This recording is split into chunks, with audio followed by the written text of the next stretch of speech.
Thank you for being here today. Thank you for having me. No problem. So tell me a little bit about Miss Laurieann. Oh, Lord. We Who is probably she? have to be here for quite a while. Sometimes people say, who are you in one word? Eeks. But I am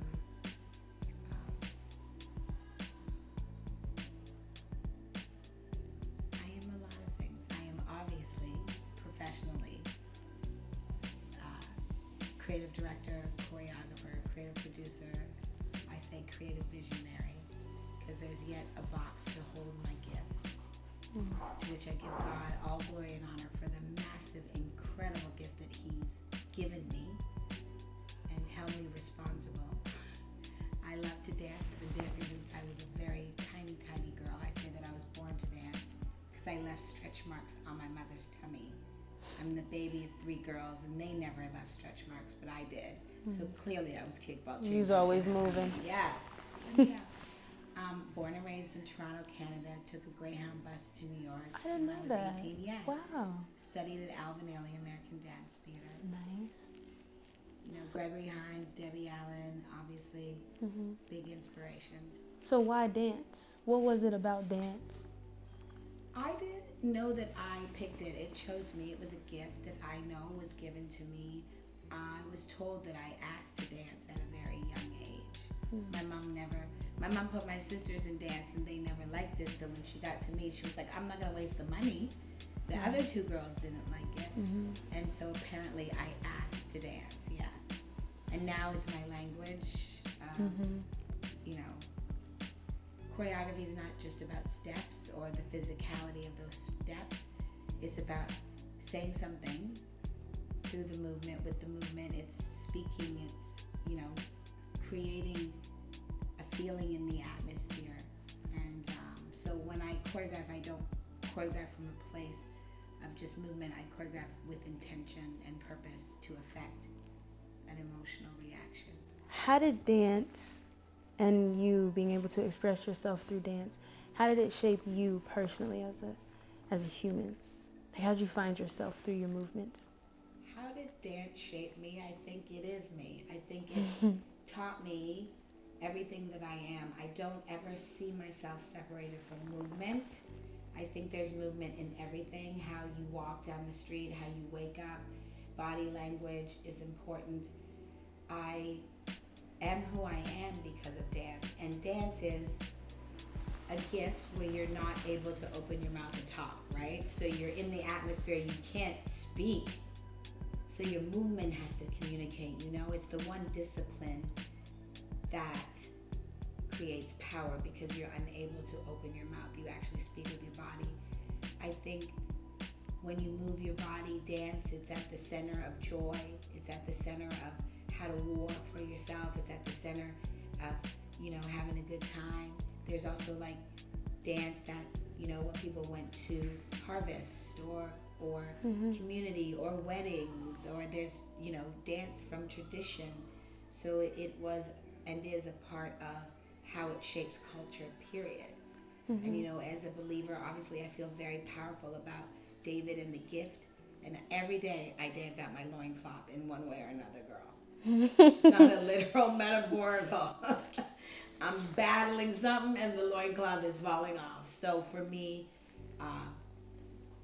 I choreograph from a place of passion and purpose, and there is a lot of fight in my choreography. So it shaped me. That's the person who I am. I'm very passionate, I'm very purposeful, and I do have a lot of fight. Nice.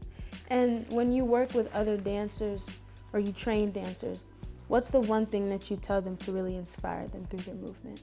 I think the one thing that I tell my dancers, and I've been consistent, is that dance your dance and no one else's. Is yes, you must understand how to interpret the choreography and give the choreographer what they're looking for as a result of the piece that they're creating or the artist that you're working with.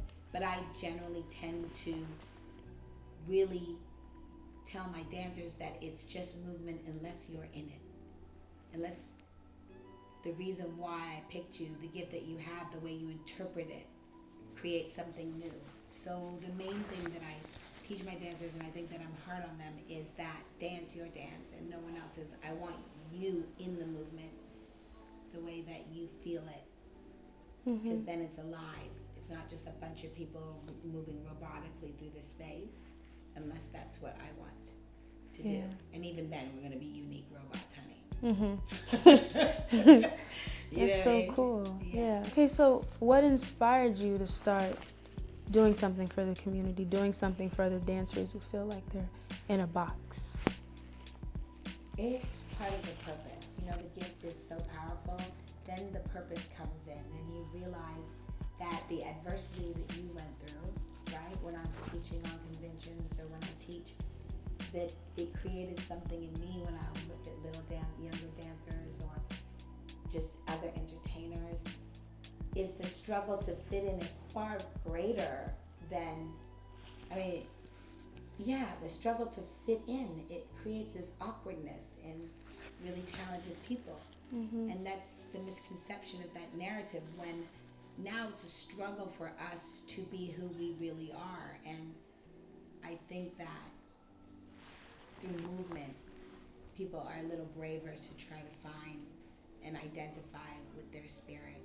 And so it's a part of me, it's a part of my mission, it's a part of empowering my other dancers, or what helps me, give purpose to a routine. And when you choreograph for as many artists as I have, you realize I never give the same artist the same movement. It's always out of their need or always out of their vision. Oh, that's cool. Yeah.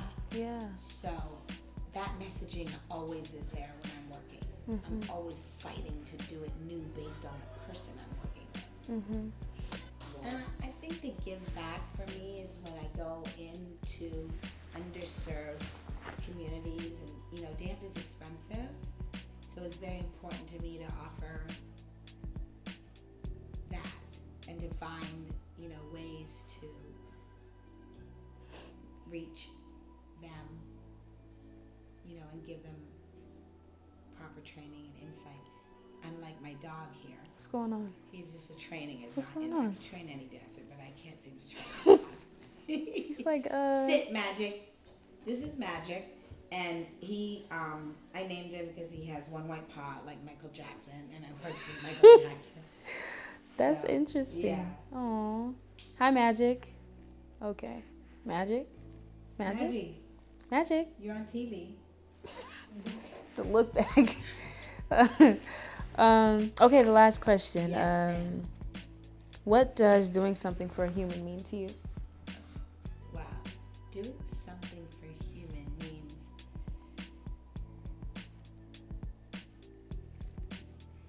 correcting so many wrongs.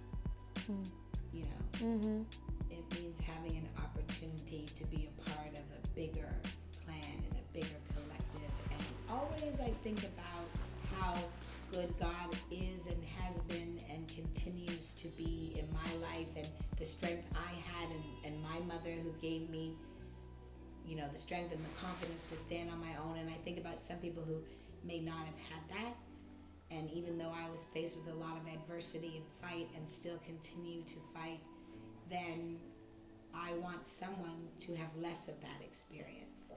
I want them to get more information earlier, so that they don't have to be tricked by anything that should make them feel that they're not deserving to follow their dream, that they're not deserving to dance, So that's what that means, is making it better for someone else as a result of what I've experienced. There you have it. Wait.